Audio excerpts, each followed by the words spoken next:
Orang masjid sangat perlukan Al-Aura Pens. Orang masjid ni banyak beribadah. Solat 5 waktu. Solat sunat lagi. Lama berdiri, rukuk, sujud dan tahiyat akhir.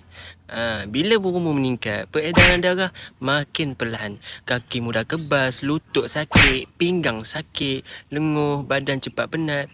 Al-Aura Pens ni bantu melancarkan peredaran darah dari pinggang sampai ke kaki.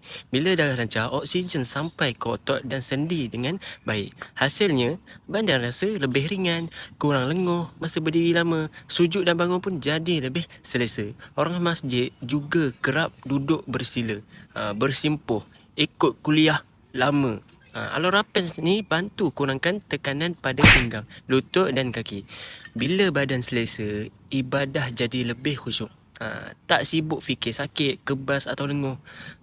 Al-Aura Pens ni bukan ubat tau. Adalah ikhtiar jaga tubuh badan Allah amanahkan.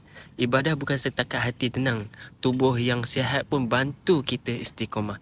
Jaga peredaran darah supaya kita mampu sujud lebih lama dan berdiri lebih tenang di hadapan Allah Subhanahu Wa Taala. Klik di bio profil Aiman untuk tahu lebih lanjut berkaitan dengan Al-Aura dan nak dapatkan Al-Aura. Jom kita sama-sama jaga kesihatan dengan produk BA International. Klik di bio profil Aiman sekarang.